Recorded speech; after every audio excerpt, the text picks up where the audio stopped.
Okay, so welcome on Erin Grace to the podcast. Erin is a oracle, energy therapist, and light language healer. She's someone who I've followed online for a while now, a few years, and I really appreciate her input, um, her contributions, just the things she shares. I find very insightful, and it's always been when I watch her stuff, it's been very in tune with what I feel, and I appreciate where she's coming from in that way. So, um, recently we got into a discussion about just the sort of rough times of the world and that I had had a rough year and all this stuff and how the divine masculine was going through an initiation recently. And then we got to talking about relationships. So we wanted to come on and have a conversation. So welcome on, Erin. Yeah, thank you, Peter. Thanks for having me. Yeah, it's definitely a really important topic to bring up, something that the collective, I think many of us are going through situations, specifically masculines this year. They're really getting initiated, and those initiations can be challenging, right? But they're also transformative. So it's really important to recognize that you guys are really going through it. But so to give yourself a lot of, like, I'm going to say grace on that because a lot of you are going through these times. But it is because you guys are going through massive awakenings and it's leading you guys into becoming stronger, stepping into that divine masculine role. Your templates are coming online if I were to talk energetically. But Mhm. this is it. So you're not alone. And that's why it's important to bring this up and have a conversation about it. Yeah, and I definitely appreciate it from a woman's perspective because it can feel like men are just underrepresented or not really present in this spiritual community, Hmm. these type of things. And like we as men don't even have a vocabulary for these types of things, in terms of like we were talking about connection in relationships and how can a woman make a man feel supported and these types of things and Yeah. different blockages that get in the way. But maybe you could speak to a little bit of what you've seen. I know you work with a lot of clients on a regular basis, and what you've seen working with the men and women Yeah. with those struggles and relationships.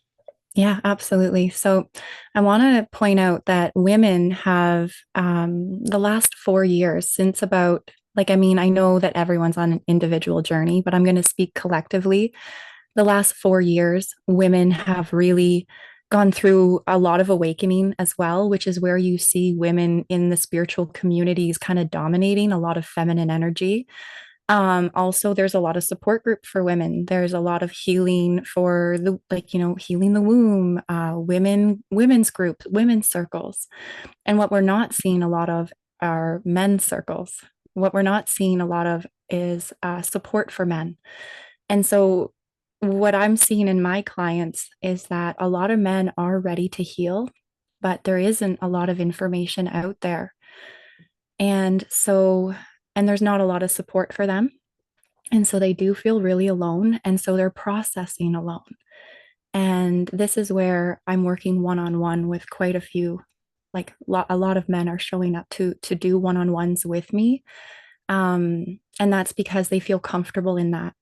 And I do know that I hold really good space for them to be seen and heard. And me as a woman holding a feminine energy, creating a safe space for men to be seen and heard. It's actually what's being asked of for the rest of the feminines out there. So the women who have been waking up for the past 4 years, and here they are, like, a lot of them are getting nurtured in women's groups, women's retreats, lots of women focused groups out there. And what I really want to bring up is that a lot of women can show up now and create safe spaces for men, whether you are in a partnership for a man with a man, or like a romantic relationship, I mean, or whether it is your friend or your brother or even your father, to create that safe space for all men to feel safe enough to actually start to speak. Um, this is generational. A lot of men who are from an older generation, they had fathers who just don't talk.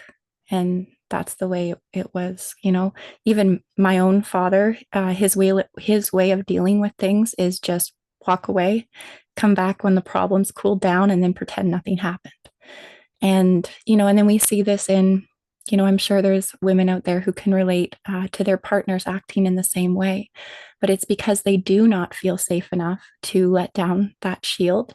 And because women are in this very um, confronting energy towards men right now, calling them out for a lot of negative behavior, calling them out on behavior that's really not even their fault because it's traumatic, it's based in trauma.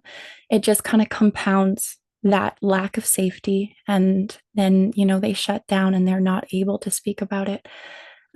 So that's really what I'm seeing with my clients, is men showing up to speak to me directly because I have that safety. But I'm just going to also put it out there that do men really feel safe in groups of other men?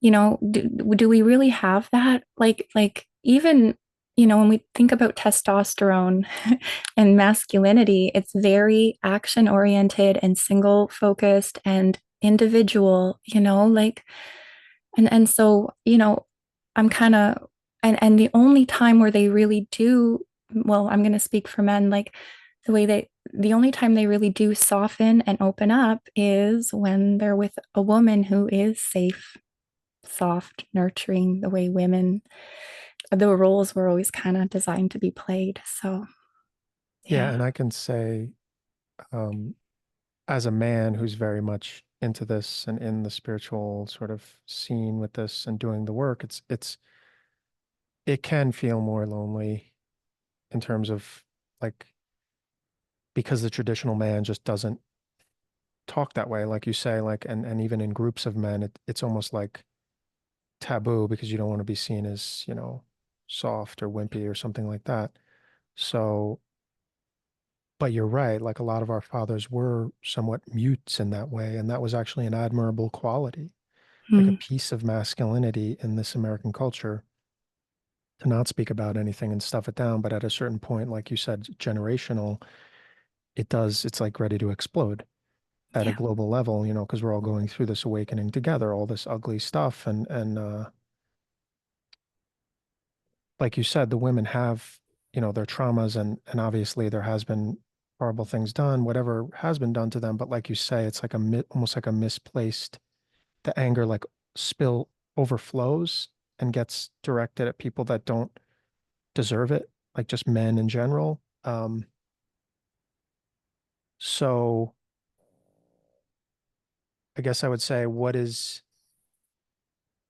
the main bridging point for a woman in a Yeah. relationship with a man who's Yeah. struggling to get him to open up?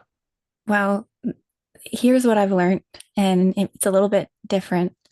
But what I've learned is that men are really responding to women because of that safety cue. They're waiting for it to be safe. And so, as a woman, what you can do to help that process is to really let down your own sword as a woman, let down that word, very sharp words, and let down those swords, you know, and stop being so defensive for a moment and recognize that women actually hold a lot of power. Okay. So I think there's a famous quote. Now, I don't mean to offend anybody, but women who seek to be equal to men lack ambition. And so the thing is that we actually do have a lot of power, but our power comes in form of this nurturing softness. And when we allow that nurturing softness to come through more than the angry, judgmental, condescending talk of picking men apart, when we really soften, men naturally open up. And they do so in confident, in like a, you know, in quiet confidence with a woman. In fact, men need women. That's kind of it. That's why women hold all the power. Men need women. And if women knew that, you know, really truly, like, you know, that was a big thing that I learned, was just how important women are in this role of healing the collective. You know, and I will say that what I believe fully is that there are a lot of good men out there. And I'm not here to say that women should subject themselves to any sort of abuse or violence in any way, shape, or form. Okay. I'm not here to say that.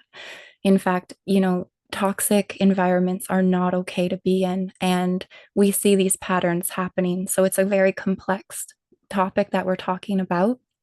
Um, but most men are absolutely wonderful when they have the safety of a soft, nurturing woman who is ready to hold that space for them. And you don't have to say, honey, I'm holding space for you now. It's simply to become aware, like as a woman, just become aware of your energy around men and see how you are affecting them at all times. Because men are constantly observing you and constantly responding to you. And I speak for a lot of men, like most 70% of my clients are men from the ages of like they're in their 40s all the way through to 50. But like I've got most men that I work with are in their 60s and 70s. And I've learned a lot about how they've felt throughout their years. And now they're in these older years of reflecting. They've got a lot of wisdom and they're sharing more of how their experiences were. Um, so that's the main thing I want to say to women is that if you really knew how much men needed you, you wouldn't feel so I don't know how to really say that, but you wouldn't feel so unvalued actually. I think maybe a lot of women are angry because they feel unvalued. But you have a lot of value. You really do. And maybe men aren't showing it because they don't feel safe. Because if they need you and then you pull away, that's a sign of weakness. And all, you know what I mean? So we've got these crazy dynamics happening. And I know it's way more complex than how I'm making it sound, but it's something that I really feel a lot of women need to hear. Yeah, so you think the women don't feel valued because sometimes men don't even have the emotional vocabulary, or they're just not Yeah. even comfortable enough to voice it because they were taught from their dad, from the culture, from Yeah. everything. I got to be the tough man. And I like what you said about how it's not about needing to overpower the man. It's like it's not a power game. It's more like a woman is Yeah. powerful in her own way and leads the man in her own way, but then the man also leads the woman in his way. So it's not like just a simple thing of like, oh, the man leads, the woman's submissive. It's like feminine power is a different language. Hmm. It's a different kind of thing. And like you said, the man does need to feel safe to step into his masculinity. Yeah. And I wanted to just pivot to like, I know there's a lot of frustration in general with dating now because of, fear or people dating can feel transactional, conditional with dating apps and things like that. What do you think is the biggest like contributor to that? Is it sort of maybe that veiled anger, that Yeah. trauma, that fear? And Yeah. maybe how can we start to get past that? Yeah. So a big part of this is that we've never been modeled what a healthy relationship looks like. Okay. So I'm just going to clear my voice just one moment. Okay. Hopefully that works. So we've never been modeled what a healthy dynamic looks like. Our parents, all of us have some sort of painful dynamic that we've witnessed amongst our mothers and fathers as caregivers. If we were lucky enough to have a mother and a father, a lot of us were brought up by a single parent. And so what we see right now is, in the dating field, we've got certain men who definitely kind of go overboard with a lot of their, sorry, my voice is super crackly right now. You can take some water if you need. Where's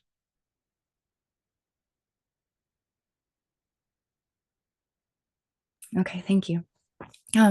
So what I want to say there is that a lot of men are, women are kind of upset with men for maybe being overly promiscuous. Okay, let's maybe put it that way. And then other way around, you've got women who absolutely go overly promiscuous as well. And we're using dating apps and things as ways to fill the void. Um, Mhm. we're seeking ourselves, we're seeking fulfillment, we are trying to bury our feelings, bury our traumas. And so sexual transaction amongst men and women, or wherever, this is a way of just kind of burying our feelings and just kind of numbing. I believe, at least, it can get very numbing in the very, by continuing this sort of behavior. um, you find people going out on dates, but they don't want strings attached. And so now Mhm. you've got sexual dynamics, but no emotion involved, where sex is absolutely an emotional exchange, like it's an energy exchange. Emotion is energy in motion. That's pretty much what sex is. It's energy in motion. It's very emotional. And so men who are burying their emotions, um, they're not acknowledging the emotional connection there, and they're just using it as purely physical as an outlet. Mhm. Yeah. And even in the context of like people that are in these long-term relationships, 20, 30 years, it's like a cultural trope of like making jokes about people being miserable. And I think some people just accept that misery, or like, I guess for people that never, went on that journey or that transformation or did all this work, and, that a lot of us in our generation are doing now prior to marriage, it's almost like they just get locked up into this one like character. They're like frozen there. Yeah. Like when you think of these TV dads and sitcoms and whatever, and it's just this like, it's their hell because they're just bored or trapped or just in these dysfunctional, mean, manipulative patterns. It's just a whole thing, like it's just, and I know people don't talk about it, but we know how often people get divorced here, so Yeah. Yeah, relationship dynamics are very difficult. I kind of made a joke when we were talking off recording about how, being alone is the easy part, even though a lot of people don't really like that. But it's when we get into relationships is when the work starts. It's when the hard work starts, right? And that's why else you've got this dating app, dating scene, when you're just a swipe away from somebody else. Why commit? Why really do the hard work? But the reality is relationships require work, and love just isn't enough. It's true. Like, we need to learn so many skills that we've never been modeled. And so the men or long-term relationships that we're talking about, men in long-term relationships for a long period of time, when we're sitting there, and or women too, like trapped in marriages that are very unfulfilling, we don't have words, we don't have communications, we don't have boundaries. We're just in the marriage because we feel like we have to, because that's what our parents did and they stuck it out. So you know it's so interesting, the now that consciousness is on the rise, it's time. So many people are feeling more and more unfulfilled because we are growing, we are expanding. And if we're not growing together, you're going to be growing apart from your partner. And it requires work, it requires communication, and it requires knowing what you need in a relationship. And that's the number one thing that we need to all figure out on our own first. What do yeah, we need?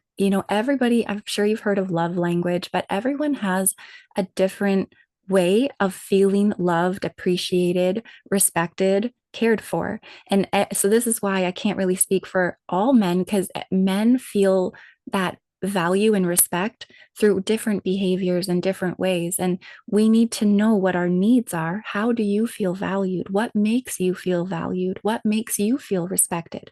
What makes you feel disrespected? And can you put that into words to tell your partner? Or if you're dating somebody and it's gotten into the stages of like 3 months in, and this is a conversation you need to have.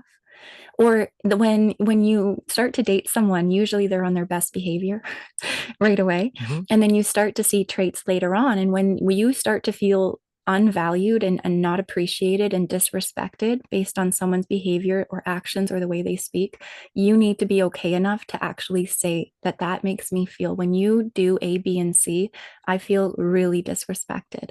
And you need to speak that. Okay, that's the hardest thing to do. yeah, and set the boundary, have that uncomfortable conversation. I think It's that's like uncomfortable. the most important thing in a relationship. How can you weather fights, disagreements? Can you always keep it in the frame of, hey, we love each other. We're going to work it out. We're not going to punish. We're not going to do silent treatment, little Hmm. weird punishing games. Um, because that's just a no-go, for me. And it's Yeah, interesting because I always said in relationships, like one of my big love languages is words of affirmation. So that's yeah, something I would stress, like, and I think a lot of people appreciate that because you can't know sometimes. You just want to hear someone say, "Hey, you did a great job. I really appreciate you." Even if it feels repetitive, like you just want to hear it because maybe you grew up in a household or whatever that people only were negative and critiquing and passive aggressive, or yeah, you're just not used to it and you just have like a more fragile way. Um, but like you were saying, there are those non-negotiables where you want to set yeah. out like, how can I feel respected, appreciated, this, that, what can we do? So what are those other pieces that you say are required? Like you say, love's not enough. So what are these other bullet Yeah, points that are yeah. absolute requirements? Well, in relationships, what is really important is so when I say love isn't enough, it means that we need to have respect, admiration, and like there's the value piece as well. And I'm just trying to tune into to what the other ones would be. Um, but to absolutely appreciate and admire someone is different than love. So I was married for 10 years. And I used to Okay. say to my ex-husband, my husband back then, I used to say, you love me, but you don't like me.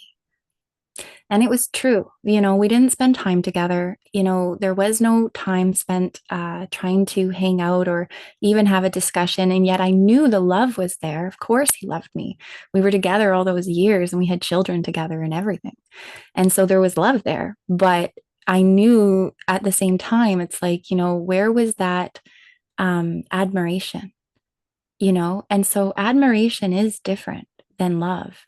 When you admire somebody, it's like you almost want to be your best self to kind of meet them at their level. It makes you show up every day wanting, desiring to be at that level, to really admire somebody for their qualities. That's different than love. Respect is huge. Respect is huge. That means that when someone, trips or screws up a little bit, when you respect somebody, you don't belittle them, you don't tear them down further. When you Mhm. respect somebody and they have a little slip up out of that respect, you know that that's not really them, that they must be having a hard day. They're going through something. That's this equal understanding. When you truly respect somebody, it doesn't take just one fight to call it off. When you respect somebody, you want to communicate and work it through because I have respect for you as a person. I know you're not perfect, right? Like that's kind of, Yeah, it's like a deeper knowing and appreciation as souls, like that you're going to go through these rocky, rough times. You're always going to make mistakes, both of you. Um, yeah, that's an interesting one because I think you're hitting that point of like you want to feel challenged. You want to feel like you're upping your game every day just because the person makes you want to reach up to the stars and be your best self and yeah, feel that expansive wonder. Like when you look up at helps the you. stars and you're like, oh, I just love the whole world and everything. I love everyone, Yeah, not just you. yeah, I want to expand and be my best self because we're like, yeah, yeah, yeah. You grow together when you both yeah, admire each other. It's like I admire you for what you do. You equally admire each other, so you want to grow. That's what power couples are built on, really. mhm, Yeah. Yeah, affinity. That's another word. When you said the affinity. stars, there you go. When you have affinity for somebody, that's something that will carry you through to the long term. 100%. Yeah. The Yeah. wonder and the awe and the curiosity, Yeah. that Yeah. playful nature, childlike nature. Yeah. Um, Even if you're both sort of expressive and you just, yeah, like you said, you want to be better. Yes. So, So respect, admiration, and affinity for somebody. And those are and different qualities than just love. so you think, sorry, just that one point on, so when you say, oh, you like me, but you don't love me, Mhm. but would you define love in that sense as something like a trauma bond or something like, hey, I love you, we've linked up Mm, hearts, we've formed this cord and this bond, and I just don't want to let go of you because I love you and you're yeah. like supplying love, but Yeah. It's it's not, comfort. It's comfortable. yeah. And it feels uncomfortable to let that go. But that's actually the definition of toxic when you can't show up and be if you're not treating someone right, but you won't let them go. That's kind of the definition of what toxic would be as well, like when you're repeating these cycles. But love is really interesting because love, I saw, YouTube full of lovely tidbits of information. And I heard somebody say about a therapist who asked their client, well, what do you love about him? And if you just say, I just do, that's actually just your subconscious saying, I feel comfortable with this person, and you don't really know why. So Hmm. if you don't really know why, like if you can't say, like when someone says, well, why do you love her? Or why do you love him? And if you can't list, well, oh, because he's this and he's that, or she's this and she's that, that's just this comfortable state of, well, she, having her there makes me feel somewhat better, but I really don't know why or how. And yet, a lot of these toxic relationships that people stay in, they will claim that they really, really, really love them. And when someone says, well, what do you love about them? They're like, well, I just do. It's actually your subconscious, and this is where we're going to get into attachment styles because your subconscious has recorded certain things that allowed you to feel safe. And remember, your subconscious is programmed, or your subconscious is the number one job for your subconscious is to keep you safe. And you feel safe in what you know. So if you were raised with certain patterns, with certain caregivers showing up a certain way, and then when you say trauma bond, so then you fall in love with somebody, but you don't know why you love them, that's usually because your subconscious mind says, this feels comfortable to me. And this reminds me of how I was brought up on some level. And so let's stay here because this feels safe to me. Okay. And it's not necessarily what's healthy, it's not necessarily what's good for you in the long run, but the subconscious mind just wants to keep you safe based on what you know. And so, yeah. And it's interesting because that line you said before, it's better to be alone than to be in a dysfunctional relationship. Is that what you said? I was saying that Better. so like I said it earlier about how I'm not condoning anyone to stay in a toxic relationship, or what is a toxic relationship. Sometimes people are in a toxic relationship, and when a friend says to them, well, why are you staying, why are you there, they'll say, I love them.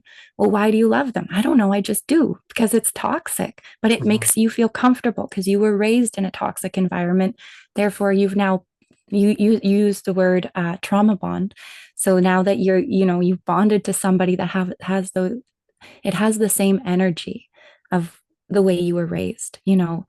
And that's how attachment styles are formed, where we have anxious attachment styles, and then we've got these avoidant attachment styles. And the avoidant attachment styles can be broken up into a fearful avoidant or a dismissive avoidant. Okay. And so avoidants have gotten very good at meeting their own needs because when they were raised, there was nobody there to meet their needs. So they learned that nobody is going to take care of me but me. So they got very good at filling their own needs. And this is what makes them feel really uncomfortable having their needs met by others. And so you've got these avoidant people. And and then if you're somebody as a partner showing up with an avoidant, if you show up and you're ready to meet their needs, that'll scare the crap out of them. Even though you're healthy, even though you want the best for them, even though you're just trying to show up as your best self and be secure and meet their needs, they will, like the moment, like in the beginning, it won't feel so badly for them. But the moment things tend to get serious, they'll take off because they're not used to having someone meet their needs. And in their experience, if anybody who meets their needs usually leaves, that's again like a childhood thing. So I it's, see. I know I'm kind of digressing off the topic, but that's like one example of how our childhood forms, these attachments to different people. Yeah. Because for those avoidance, does that feel like, hey, I have this little sacred place and I've nurtured it and I've brought myself through my whole life and all the pain and all the this and that. So I can't, it's a bit destabilizing to let you into that inner world, like that inner Yeah. sanctum. Yeah. Yeah. So Yeah. then they kind of have to, They need that space. They need to process by themselves. And then if you are mm, a secure type person or even an anxious style person and an avoidant kind of pulls away, it's gonna feel really shocking and hurtful. And you're gonna think like, well, what did I do? Like, and it actually has nothing to do with you. It has to do with their patterning and what makes them feel safe and what doesn't make them feel safe. And that's why I was bringing up that subconscious mind, because it's the subconscious that's telling the avoidant, hey, you're safer when you've got a lot of distance, when you've got a lot of independence. Don't get committed to anybody because that means you're not safe, because you can't rely on anyone because they're not reliable. They will leave. Right. So that's kind of where dismissive attachment style, that's what's going on inside their world, at least. yeah. And I think that is such a hard thing to navigate. And it's hard to navigate that with grace. Like, how much alone time do we need? When we get in fights, that ebb and flow, hey, I'm going to go away for 3 days, but it's okay. I'm going to come back.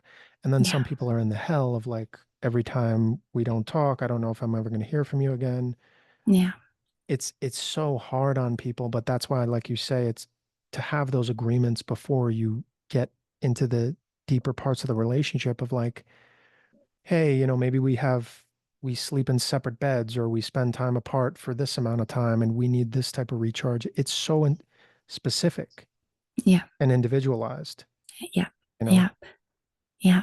And and honestly, like both partners need to be willing to put in the work, like to just be aware of their own stuff in order to have a conversation like that.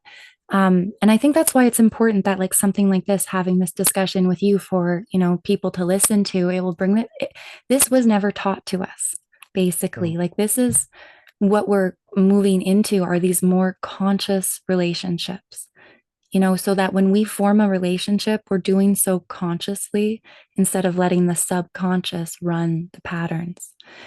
And an anxious type, they always felt like they had to earn love. Always like, so they had their needs met, but only when they jumped through hoops, only when they did A, B, and C, they got kind of, they got the good reinforcement only when they were behaving a certain way. So they learned that if I have to act a certain way to have my needs met. So that's where your people pleasing comes in. That's where like, oh, Mm. I can act this way and you'll love me. Or maybe and they have no autonomy to what their needs are. And they're willing to do anything and everything for that other person to love them back. They're trying to earn love all the time, but they don't know what they need. And for an anxious type person, what they need to know is to fill their needs as like they need to feel comfortable filling their own needs as much as possible. They need to become a little more independent, where an avoidant has to become a little bit more comfortable with being dependent and a healthy, because we were never modeled what a secure relationship looks like. A secure person is comfortable meeting their own needs, but as well as having their needs met by another person. They feel safe in that. That's what a secure person does. And I actually have gone through different attachment styles. I was more anxious when I got married. I got married when I was 20, if you can imagine, and I was married for 10 years until I was about 30. And then I've spent some time in very toxic, crazy relationships, and we can touch into like karmic and twin flames and what all of that is. But now that I'm learning all of this, I could see that my attachment style has changed. Our attachment style is changed in relationships with people. So I was anxious in the beginning.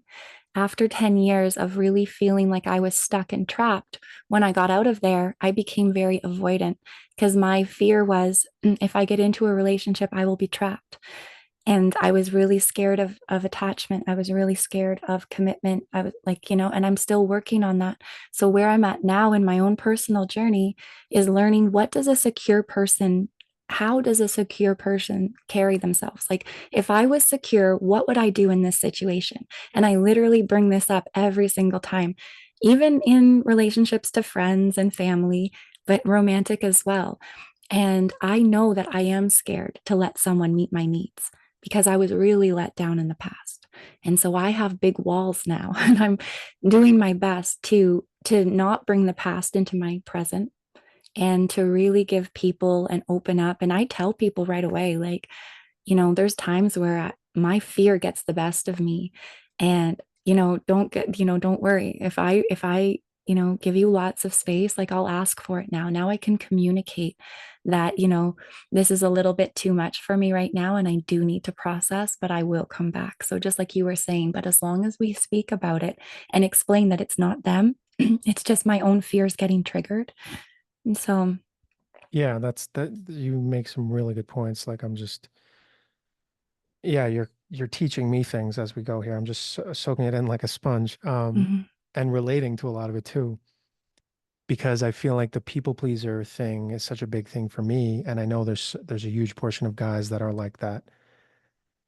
And you can be there's women people pleasers too. Like it's the same yeah, kind of thing, but it's just that is such a hell, like it's such a prison to live in yeah, because you do feel like maybe they'd be more anxious, but and the earning love part, I can relate to that too. So many of us grew up in those type of households. Like your existence was only acknowledged if you got an A's on your yeah, report cards or whatever, and and then you're just punished if not. And there's like nothing in between. There's no like substance and what is this thing called love and how do we interact and how do we have healthy relationships? Like I wish they did a course in school. I wish they didn't. You could major in it in college.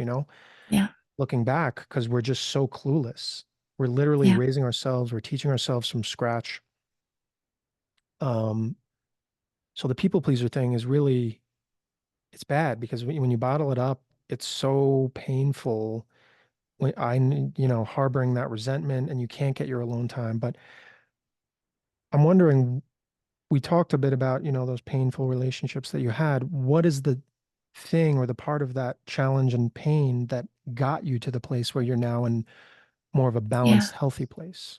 Yeah. So a big part of that people pleasing and that anxiousy feeling was very much where I would pour into somebody and I would think that if I gave and gave and gave, naturally they would give back.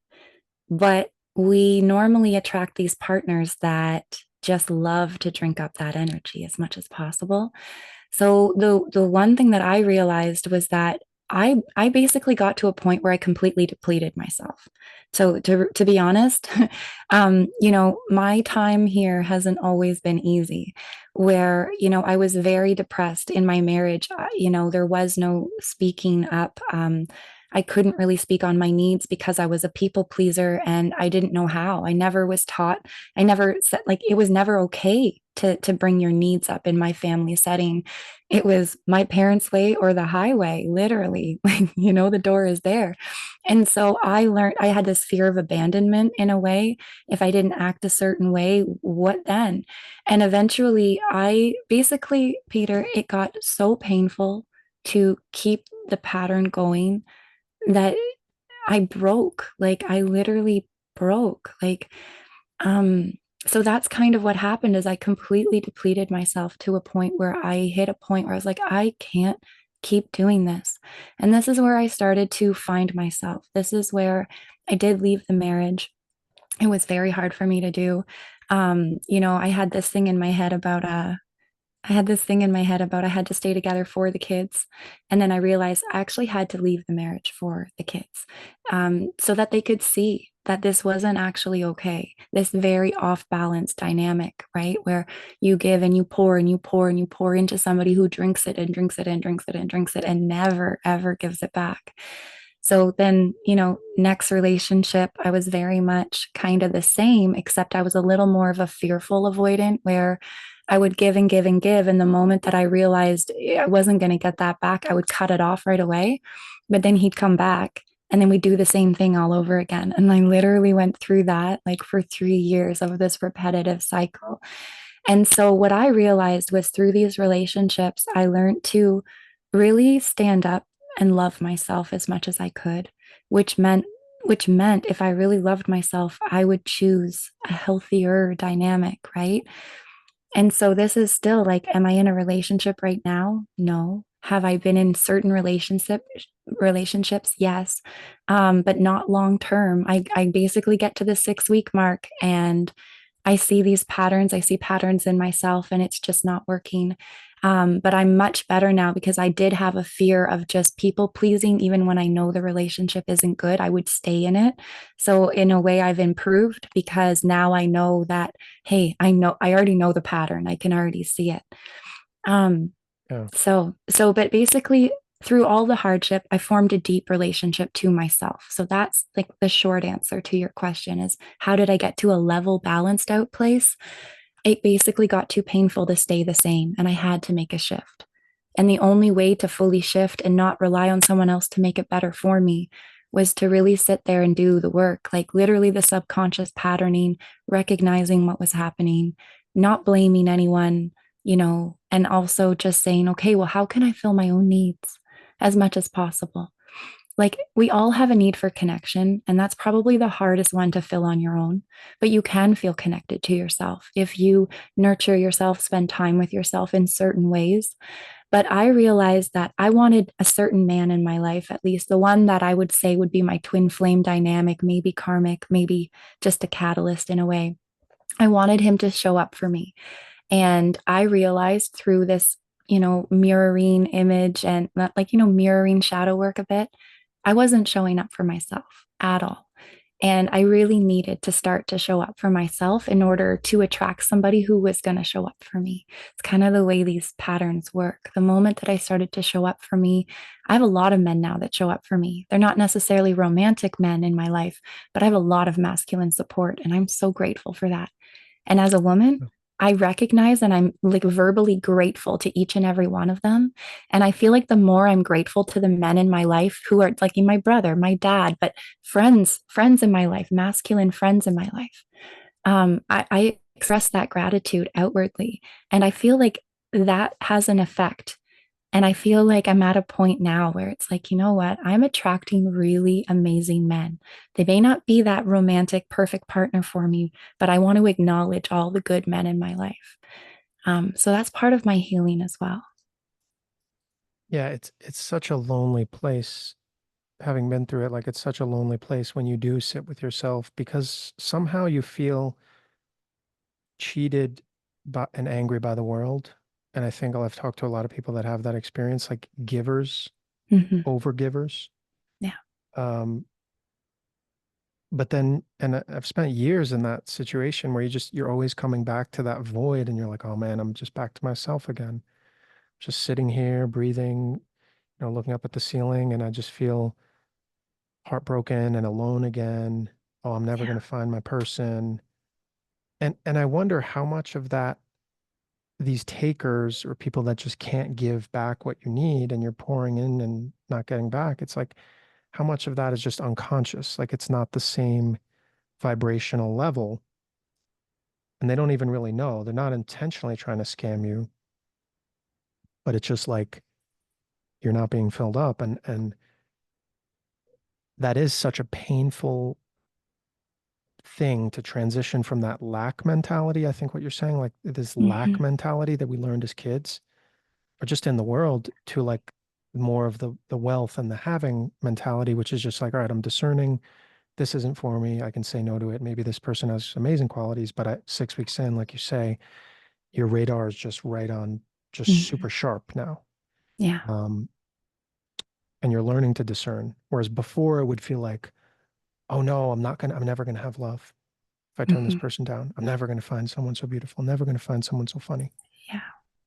And you're right. Like that comes from those brutally painful moments with self when you Hmm. say like you've had enough and you just crack because it's just so much pain. It's Yeah. like you're dying. Um, and I guess that's the old you dying. Yeah. And in that, I had Yeah. spiritual awakenings as well. Like Yeah. in that breaking open. I think Rumi says that the light enters where you've been cracked open is where the light enters. So when you Right. have a broken heart and it feels like a broken shell, know that the light is coming in to reach you then. And that's, I am pretty successful in my energy healing and the work that I offer. And all of that was birthed through these painful dynamics with other people actually. And that cracking open is what cracked me open to spiritual awakening.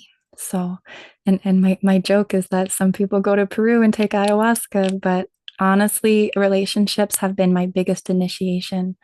Yeah. Yeah. Yeah. I feel similar in that way. Yeah. It is really, it can be earth shattering. Mhm. Definitely.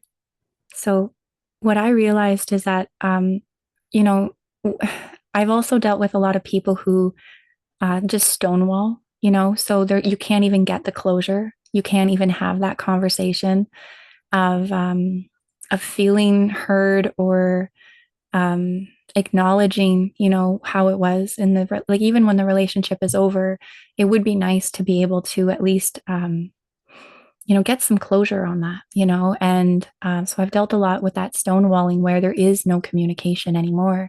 So how do you process when that person's just like not willing to have any sort of conversation, even if it's like a relationship dynamic where you really want to work it out, right? Or like the love is there, like because I'm sure that we've all experienced these relationships where the love is so strong, but then there's just these communication breakdowns. And so, in my experience, what I realized is like even just writing a letter as if you were speaking to the person where you can get this out of you. And in that letter writing, it's very reflective, but it's not to like chew them out in a letter and say, well, you did this, but really acknowledge what you wanted from them and then give that to yourself. So, like, I really wanted that this person really acknowledge exactly how painful this relationship was. Like, there was so much cheating that went on and betrayal that went on, and that was never acknowledged. And when I brought it up, he just stonewalled me and was like, well, no acknowledgement. And that hurt because I was like, I wasn't even mad about cheating. I'm not a jealous person, but the lying and the betraying was definitely painful. And so what I realized, I was like, well, I wanted that acknowledgement from you. I wanted you to acknowledge how much pain I felt. But I realized I never fully let myself acknowledge how much pain I was in. So in those moments of solitude, of quiet, spending time with yourself, I would recommend like putting your hand on your chest and like literally being like, you know what? This really freaking hurt me. It did. And acknowledge that pain and acknowledge what it felt like to be betrayed. That's what you'd want from your person to do. If you were having any sort of conversation with them, you would want them to say, I'm sorry that really hurt you, or just acknowledge, what you've been through as somebody who gave and gave and gave and never received anything back. And so, yeah, the best thing to do is really form that relationship to yourself and say, you know what? I felt so much pain and like just acknowledging it. Don't pretend that you didn't feel it because it fucking hurt. Sorry to swear on your podcast, but it hurts, and it does. And so yeah. Oh yeah, it's okay. It is, yeah, and it's such a deep anger, I think, too, for some people where they just have such a need for retribution. Like you want to make that person pay or no, you want to make them feel the pain that you felt. Hmm. And it really is just like, yeah, you describe it well. Like it's just, it allows you to have that space to give it back to yourself, to actually acknowledge the pain. Yeah. Um, And realizing that they could never really, the way you wanted them to show up, they couldn't. And that's the thing, you wanted something from them that they just couldn't do. And yeah. that's because it was, for whatever reason on their end, it's far too painful to admit when they were wrong. Maybe when they were a child, if they did something wrong, they were severely beaten. Who knows what went on in their childhood? I'm just saying, like, an extreme example. But then when you are showing up saying, you did this to me, they just take off. They're not going to acknowledge it. And yet there is a lot of like what you just said is so common where hurt people hurt people. And so this is part of our healing is to really acknowledge that, when we're hurt, we do tend to hurt people. And this is what we're moving, like consciously, we're moving out of that. But it takes a lot of work. It takes a lot of willingness to do the work. Yeah, and I think that's a very unique one, especially in today's day and age, being behind the screens and all that. And it's like people literally feel so dehumanized and like they're just not even treated with dignity. Like someone's Mm, treating like them like, oh, you're you just a didn't even swipe exist. away. Yeah, you're just, on to the next. yeah, So that's why it's like for our this generation, it's so it to me it feels so cowardly, and I've been so angry in those situations, the ghosting, cheating, whatever, like, and I know many people have gone through that too, but you're right. It's like after you've cried enough, screamed enough, and just been enraged and just you finally like understand in that rock bottom, oh, they just couldn't give it. They yeah, couldn't quite see it, they couldn't quite hear it, they couldn't quite feel me, they yeah, couldn't quite go there, yeah, and that's okay. And now you know. yeah, Like now you know, because when you meet another person where you see 2, 3 weeks into dating, like you kind of just sense the signs, like you say, you can just see it like so clear. Um, hmm, that's the healing when you heal that kind of codependent part of you. But it's really, trial by fire. You earn it from walking through hell.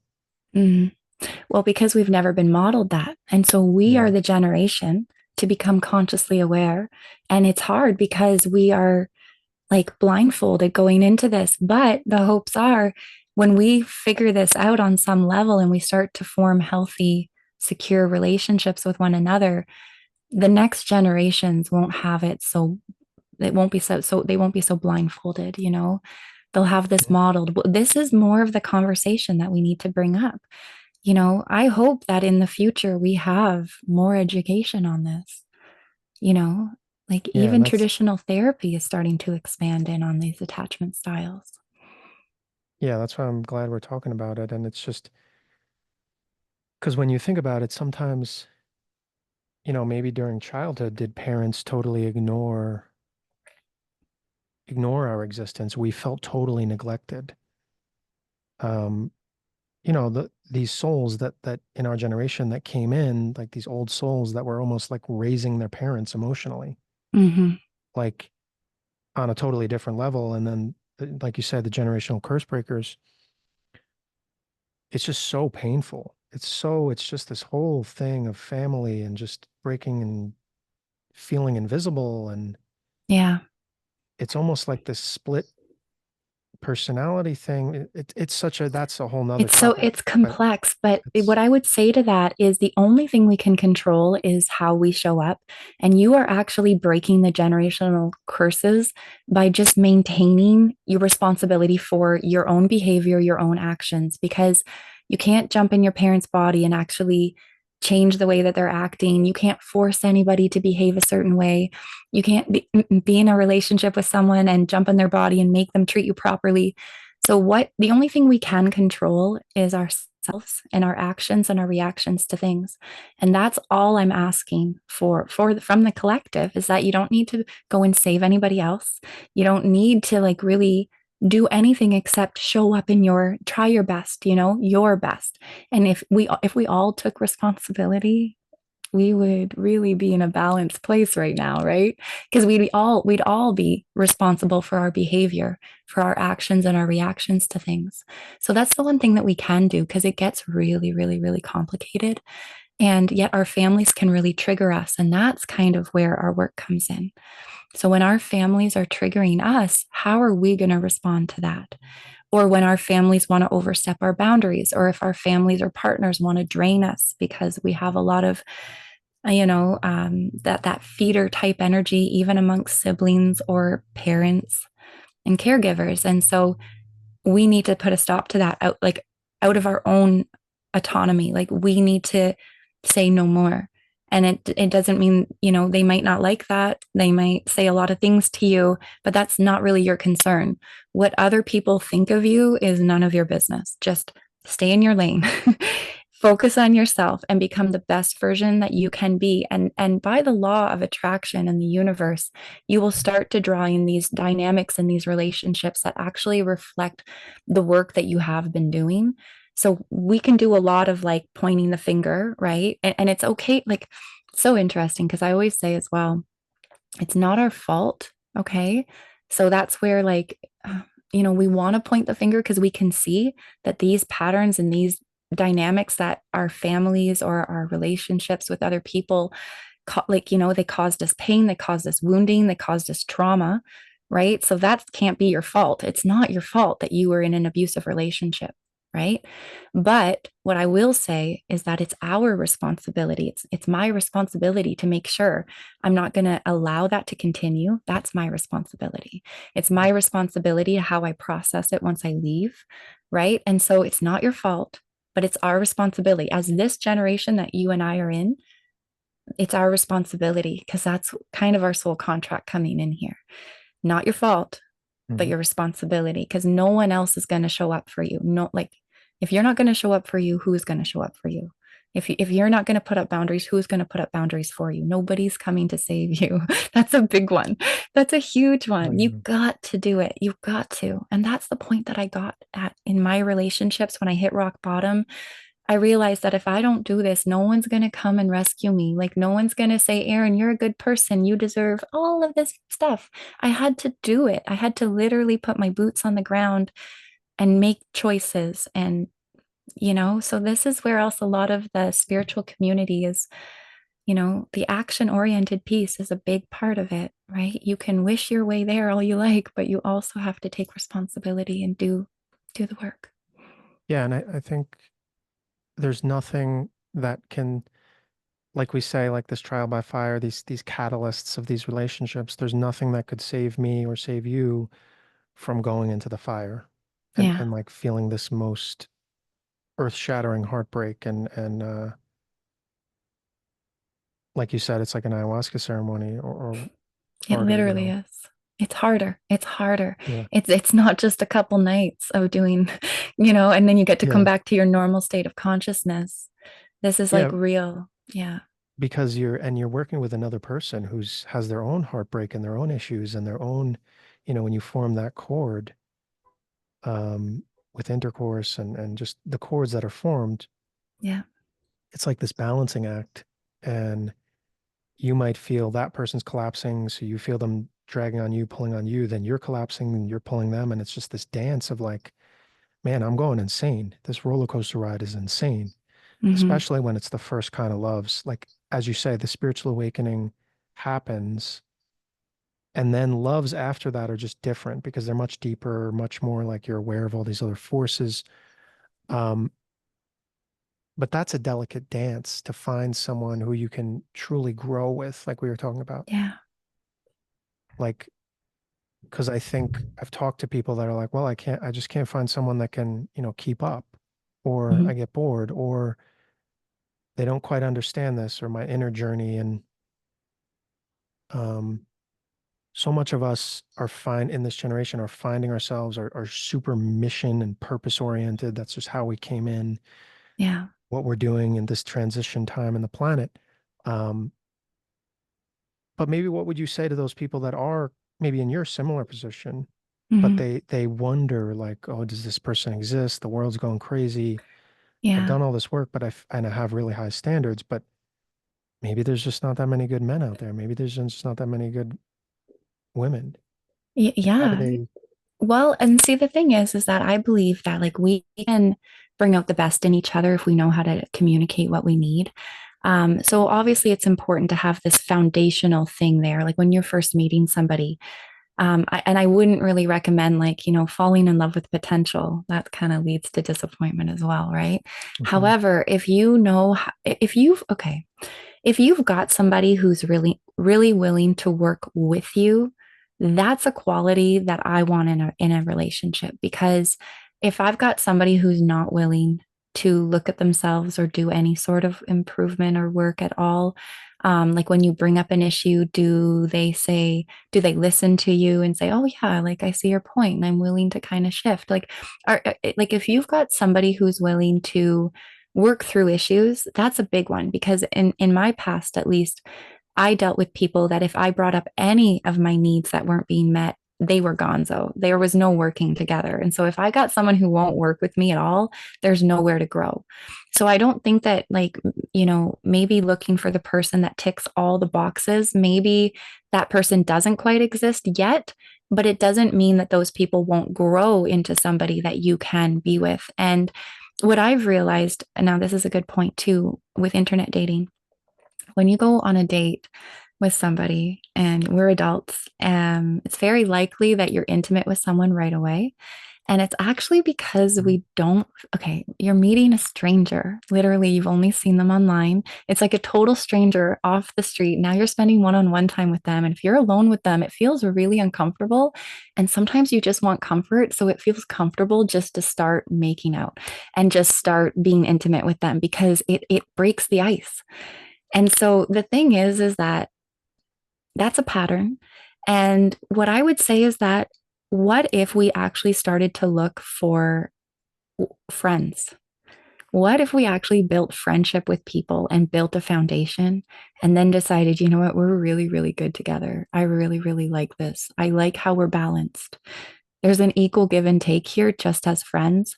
And if you've got a friend of the opposite sex who you can talk for hours with, that's already an amazing foundation. And so I think people kind of have in their head like friend zoned, but you don't have to stay in a friend zone. You can actually create an amazing foundation with a partner of the opposite sex and really have a great equal balance give and take. You guys can even have dinner together and hang out as friends. This happens. Like I've got excellent guy friends. And I think, well, hopefully none of them actually listen to this. Maybe they will.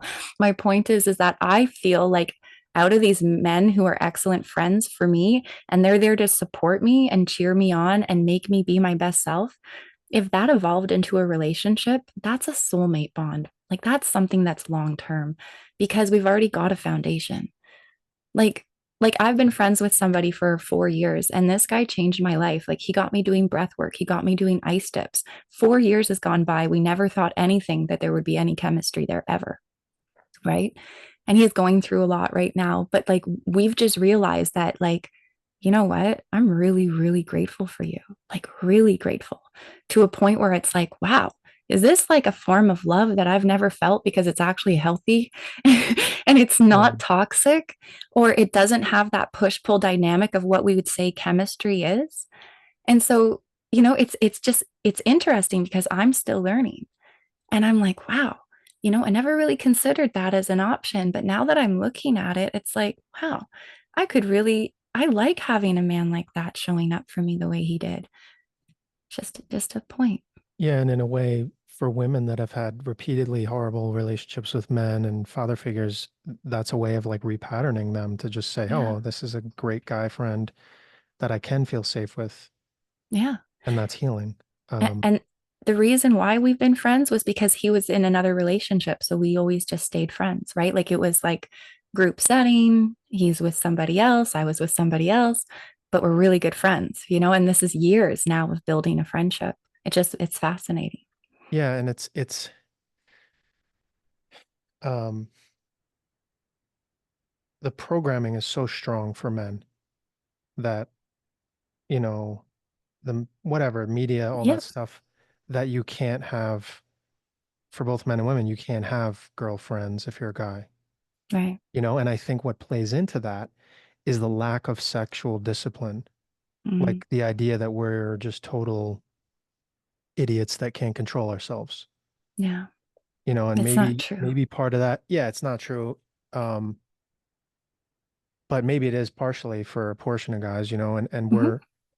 we are, it's just a vicious cycle because I wish as men we did have some of that education around Yeah. like, figuring out intimacy, having a spiritual side of it. Because when you grow Yeah. up in this culture, it's just totally mechanical. You're Yeah. bombarded with ads, movies, whatever, programming. So, It's a lot of programming. And I will just bring my point back from the beginning is that women lead the way on how men are showing up. And if I put the moves on him a long time ago, I'm sure there would have been something. You know what I mean? yeah, because But men I are, was very reserved. I held myself in a certain energy. yeah, So I'm just going to give the power to the women where we like we kind of determine how men are going to be responding to us. If I'm yeah, really forward with you as a man, naturally that's your response to me. If I'm really, holding myself with integrity and I'm actually showing up as someone who genuinely cares and I'm listening and we do form a bond and a friendship together, it's kind of like you're responding to that energy. You're not going to put the moves on a woman who's not necessarily showing that same style of intimate interest with you. So I'm just going to say that for women, like we really do lead the way on how men are responding. I don't think that it's the man's fault at all. I think that there are some men out there who know how to take advantage of women and push boundaries. Even when they say, I don't want to do this, we do see that pushiness happening. And I'm not saying that that's okay at all, but, as a woman, get up and walk away. Like, you have a choice. You really, really, really do. And for me as a woman, I'm just going to speak for all women. It's very, very hard to say no in those situations. Very, very hard to say no. And now that I have like my self autonomy and this boundaries, and I actually care about myself, if something like that, if I was in a situation like that again, I would just get up and walk away. Mm. And now, there's other things that are awful and terrible with violence, and that is an absolutely no, like that's not okay. And I'm talking about all kinds of things that, again, that's in our culture, it's in our programming. Yeah, and that's the power that you reference, the feminine power, and Hmm. there's so much electricity, power, when we talk about the sexual aspect, but also about just between two hearts Yeah. who love Yeah. each other, who could be this soul family, whatever, instant connection, this, that, but you are better served so often when you don't introduce the physical intimacy too soon Yeah. because it just muddles everything, Well, and you and know? we think that it does make us feel comfortable. It does break Yeah. the ice. And I've been there. I mean, I have felt that where I'm like, it would just be better if we stop talking right now and let's just let the sex talk, or let's like our bodies talk, because then, and it is comfortable. It's comfortable to be held. And if intimacy can be really comforting. But just be aware of, that you are using it for comfort. Just be aware that you're using it for comfort. And that if Yeah. we really want to get into healthy, secure relationships, for those long term, conscious relationships, it's really good to have a foundation as a friend first, and then see if that grows into intimacy. I think you've got something for the long term. So, Yeah. And that's, your sacred temple. And I think with spiritual awakening, we yeah, both talk about that on our platforms. It's just like you're more and more becoming sensitive with every death and rebirth, with every growth. And then you do start to respect yourself more and more and more because yeah, maybe you've touched the flame enough where you don't want to be frivolous or in any yeah, way casual with sexual stuff. But what I was going to say was how I know we talked about it from the women showing up for men, but how do you think, is there anything advice you can offer to men yeah. on showing up to women for women? Yeah. So, what I've noticed with my clients is that men carry a lot of guilt, pain, shame, trauma. And that's what leads to a lot of these traumatic, weird, dysfunctional behaviors in men. Um, and so, one thing for men, if you knew how important you are to women, and that's something that I feel like I speak collectively for a lot of, like, if I'm giving a voice to the divine feminine, if I'm giving a voice to all women on this earth, we need you. We need you to be these provider protectors, loyal. You've got integrity, you've got honor. And if you knew those qualities in you and you could bring those out more instead of being compounded by the guilt, shame, pain that you carry, because that just promotes more guilt, shame, pain behavior of hiding, you know? And so the same way I said about how I'm healing my attachment style, and I'm because we weren't modeled it, I'm looking at how do secure people show up. What I would say to men is look at how secure men show up, but like actually how would a divine masculine show up, because it's never been modeled to us. Even in media and in this society, in our culture, men are always painted like in the movie scene as a certain way, and really, what I see, men have a lot of integrity and honor, and they want to provide and protect women. They do. And so the way men could really help themselves is to really say, like, okay, these are qualities I want to embody. Because again, we weren't modeled that. If you never had a father figure in your life, or you had a father figure who was extremely toxic, you're going into this blindfolded. And so think about that. Like, how would a divine masculine show up? And they do want to provide, protect. A lot of men have that feeling of wanting to protect women. And when men show up in a certain light and they want to protect women, some women say, "Oh, you're being controlling." And we don't, because with women, we've got this hyper independence. And I keep coming back to it, but women lead the way on this. Like when I look at the timeline of Earth, it's about women showing up differently. That's going to allow men into their fullness. So, what men need to know is that you didn't do anything wrong and it's not your fault. Because of the guilt and shame that you carry, I want, I want to take that off of your shoulders. I want you to take it off your shoulders. It's not your fault at all. And I think that's the number one thing that men need to know. But how can men show up better for women is, gosh, that's a really great question because I can't really think of how they should be acting differently. The way I see it is they've been painted in a really negative light. And I know not a lot of people want to hear that because I know a lot of angry women out there. I'm friends with a lot of women. When I start talking like this, they're like, "Did you just really say that?" And I'm like, "Yes, they are absolutely responding to us. They are." And so, yeah, it is hard. How can men show up better for women? You're not mind readers. That's the number one thing. Women expect men to be mind readers. So that's again, Mhm. you're not mind readers. And um, Yeah. here's an example. I'm going to talk about estrogen and testosterone for a moment. Okay. So when you've got a lot of estrogen in your body as a woman, or you have got a lot of estrogen, it gives you dispersed awareness. A lot of estrogen on the brain actually changes the way that you focus on things. So estrogen in the body gives you dispersed awareness. And you can think of like hunter-gatherer theory, where in gatherers, women were the gatherers, where they would go to a field and see all of the berries and all of the things that had to be collected and harvested, and they would strategically go and collect all the berries. Okay. And that's estrogen led. It was actually our biology developed our brain to work that way with high levels of estrogen. That's why women are excellent multitaskers. Okay. And then you've got men they have a lot of high testosterone and they're very action driven and they're very much like, "Oh, I see a buffalo. I'm going to shoot the arrow and get it." It's just like it's action driven. There's one target. It doesn't have to be very specific. It's like, boom, if I hit that target, it's a win. You don't have that dispersed awareness in the same way. And I'm thinking like hunters, right? So it's there's the target, hit that target and we have got success. Where women are very strategic and they're very very complex in the mind, because if they pick poison berries, they need to know not to go back to those poison berries. And so they've literally got this excellent memory as well.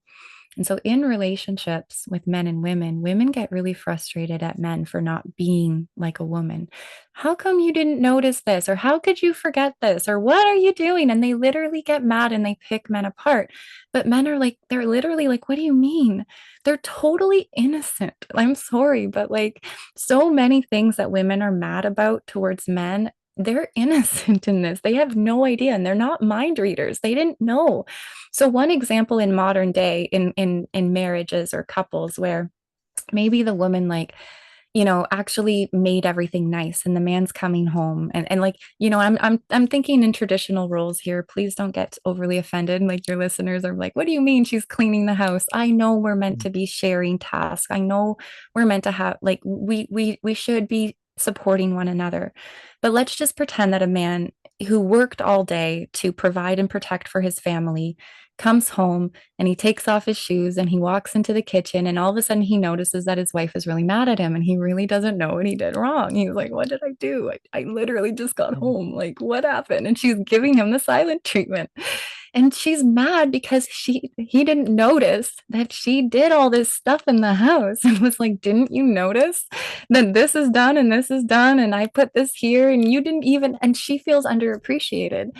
So it's Mhm. a big miscommunication between two parties. Um, So when I think about men, I just think I want to give them a hug. I want to tell them it's not their fault and that we're like two different species and there needs to be almost like a not a dialogue, but like a translator between these two people because we see things so differently. And women are expecting men to be like women. And they're Mhm. not. They're not women.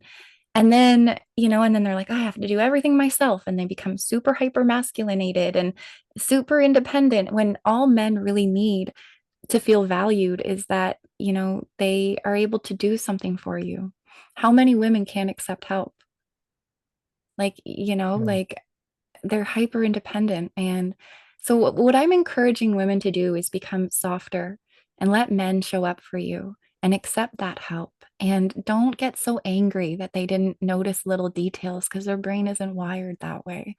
And we need to have a lot of grace for one another. And when we start to get curious and we start to learn about these things, everything gets a little better.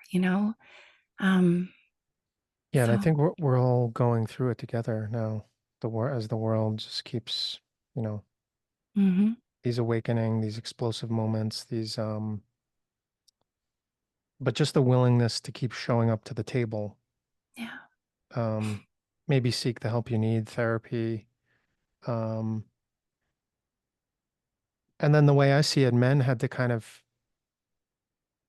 you know, just the catch up a little bit from my perspective, because I felt like I always had a unique perspective as a man because I was always more in touch with those feminine aspects or like doing that kind of work and that having that more feminine awareness or balance.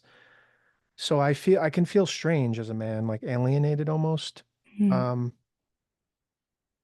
but hopefully this will become more of a quality of just like upstanding, honorable men that are needed in the society right now to just speak Yeah, up, be out in the world, lead.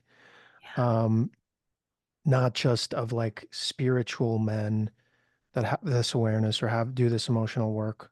Um, yeah. but I think, yeah, as men, we do need to sort of rise to the occasion, especially as the world is just getting a little crazy now.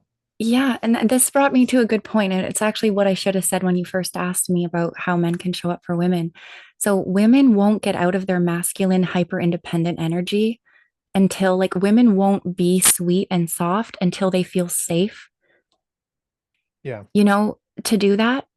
So like if we've always had people who just never showed up for us, and so we're so used to meeting our own needs as hyper independent women, it's exhausting to be a boss girl.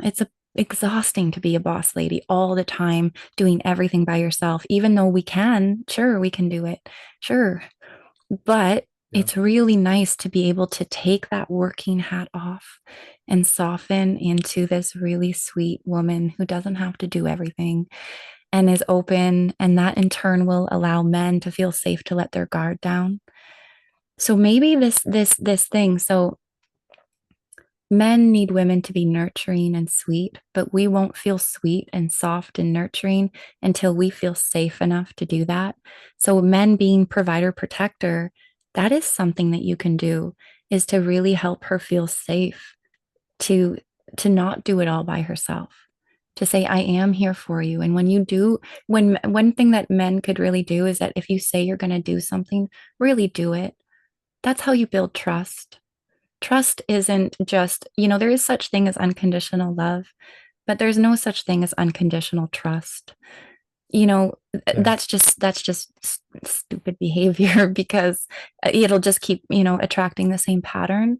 So building trust, amongst each other as partners.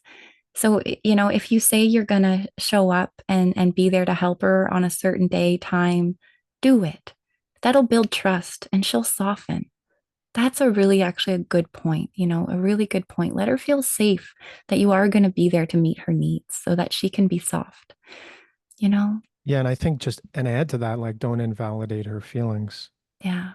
I think, I Yeah. mean, that goes both, it can happen It in any goes both gender, ways. but it goes both ways, but just unconditional, positive, like, allow them to feel what they feel. Don't play like you're in a courtroom and disproving a theory because that's just Yeah. childish behavior. Well, they're Yeah. trying, that's pain because they feel like any sort of confrontation is something they can't handle. So that's why like I just mean a lot of men have that pain where they feel accused, usually from a Yeah. really angry mother. Really angry, punishing mom, judgmental mom will create that sort of behavior. So they get defensive right away. So if I bring up a point to you and say, I was really hurt when you didn't show up on time last night, or, you really should have called me because I was really counting on you to be there. And they get defensive right away and say, well, you're crazy. And, it's all you. Mhm. They're doing that out of a state of defensiveness because they're terrified of the confrontation. A lot of men, like I would say, because of, again, like angry feminine energy in the past. I don't know. A lot of men are Yeah. scared of women. I will Mhm. absolutely say that there's a It's lot of men who are scared of women. I'm going to bring yeah. the power back to the women Yeah. every single freaking time. Like, if we knew it, if we really knew it, women lead the way on this. I They very really much, do. yeah, I've had that experience too. Like I can relate to that, and it's sorry, I forgot what I was gonna say. Yeah, the feeling that have dealt with a lot of criticism don't want to feel condemned. It's like they're like, oh my God, I did another thing wrong. I'm such a piece of crap. I'm so worthless. It's like, oh, you forgot to take two trash bags out and we missed the trash. Oh, I'm so worthless. Like I feel like I want to die because Yeah. I failed you, And then the women you know? reinforce that if they're angry at all, too. Like if you've got someone who's like hyper masculinated as a woman, they're like, I told you I should have done it myself. And then you feel even more like it compounds it. And remember how I shared that Yeah. men carry a lot of guilt, shame, pain? I want to take that off of their shoulders as much as possible. Yeah. Men are And hard those, on themselves. Yeah, yeah, men are hard on very hard. themselves. Yeah. And it's because maybe some females come from that perspective of what they saw in their household growing up of correcting and grooming and reprimanding enough to like We were shape and raised by mold him. angry mothers too. Yeah. We were, yeah, like my family, there was a lot of yelling. There was a lot of Mhm. yelling. And so, in my marriage near the end, there was a lot of yelling, Yeah. and I felt like that was the only way I could be heard. Um, and then to even get into even more toxic patterns on like that I pulled off on people was sometimes I even felt that yelling was a form of love, and that if we didn't yell, it meant that we must not have chemistry or care about one another. So if everything Mm. was actually going well in a relationship, I would actually maybe stir up a little drama just to see and test the person. Do you even like me? Do you love me? Like, and like really get angry and see if they'll actually fight for me, or if I and then you've got these dynamics where you've got one side threatening to break up all the time, and that Mhm. creates a very unsafe environment for men as well, like threatening to break up, threatening to leave if you don't, and I used to have this mentality like, oh, well, if you really cared, then you change your behavior. No, it doesn't really work that way, right? Yeah, that can become like a chemical addiction, the screaming, the fighting, and then the making up after. You really do start to think that's your warped definition of love. Like that's the definition of a trauma bond. Hmm. And then that chemical release, the brain gets hooked to it. It's so, it's just such a rabbit hole. It can be endless, like all the traumas, the dysfunction, the this, the that. But what we're doing is, in so many of us, what we're doing now is really just taking our power back and doing the inner work. Yeah, And I say a lot, like, I've had the gift of seeing a lot of dysfunctional relationships, being in a lot of dysfunctional relationships around me to know what I don't want and what I do want and what I would yeah, never, ever allow myself to like, yeah, because it's just hell, yeah, and that's like those of us that grew up in dysfunctional families. Like, I think that is the one silver lining. You know what yeah, you don't want. And now this spurred you into breaking the curses, giving your children, your eventual children a whole different life. yeah. But it's painful work, but we're doing the work. Absolutely, absolutely. And I mean, like we've just touched on the surface of so many things that we're just coming into awareness with. But Yeah. again, what we're responsible for is how we show up. And if we could each show up and do the work on ourselves. And if everyone did that, we would be in a different place right Well, now. yeah, So I it's just like to focus on what we can do, oh and what yeah, I can do is be aware. And I really like what you said about how now you know what you want and what you don't want and what you would never tolerate anymore. yeah, And that's a huge step. That's a huge step towards moving into healthier and healthier relationships with people. But it yeah, is hard to find them, and it doesn't mean that they don't exist, but we're all growing right now. So just because they don't exist right now doesn't mean they're not going to be there next year, because we're all waking up and we're all becoming conscious. And when these conversations, more and more people are willing to have them, we can start to, you know, heal as a collective. yeah. It's like where we have been in that incubator period for a while, but the work really does pay off, that inner work. And Yeah. um, I have felt like a lot of people, and even myself, have been almost like closed for business in terms of like friendships and just the outside world, being able to give your whole energy to relationship. Um, but when it shifts, it shifts. And like that gives me faith and hope that the Mhm. work you do does make a change at the global level. Like you're here, Absolutely. yeah, like you're shining your light, you're teaching me things from the female perspective. Um, so, there's a lot to feel hope about, even if on a daily basis we feel bombarded, Yeah. Yeah. And also, you the know? more we work on ourselves, there really is something to the law of attraction. Yeah, Vibrationally, we attract, what is a vibrational match to us on some level. So I've also done the shadow work where when I have attracted really toxic partners and I didn't like certain traits in them, I was like, well, where are these traits in me? How have I treated people like this? How do I treat myself the same way? Those are really interesting questions. That's shadow work. So yeah, I've been cheated on like multiple trillions of times. I've been cheated on a lot. Every relationship I've ever had has had cheating in it. And so it only can I clued in recently, well, how have I been cheating myself? I yeah, because and I've been cheating myself by not listening to my intuition, by not acknowledging what I kind of knew deep down. I was really cheating myself, not choosing you know, again, we get into chemistry and the attraction piece to relationships, but I'm really looking at what is healthy. And maybe it doesn't have that hot, cold, push, pull, very intense sexual chemistry piece. Maybe healthy relationships are actually more like a slow cooker rather than a firework? yeah. Yeah. Well, thanks for coming Yeah. on and telling me a bit about the relationships, the masculine, the feminine. It's a lot. It's a lot. So Yeah. people can find Erin at her Instagram, Erin Grace. I'll leave her username in the bio. And is there anything else you'd like to leave them with, or any place they can find you, Well, for right or now, I do just have a website where you can book like sessions if you're interested in working with me one on one. Or I do talk a lot about energy work and spiritual stuff. I do have light language as a healing modality as well. So my website for that is lightandquartz.com. So that's where you could find my website, but I'm more accessible on Instagram right now, like Peter said. yeah. And yeah, I can interact with you there.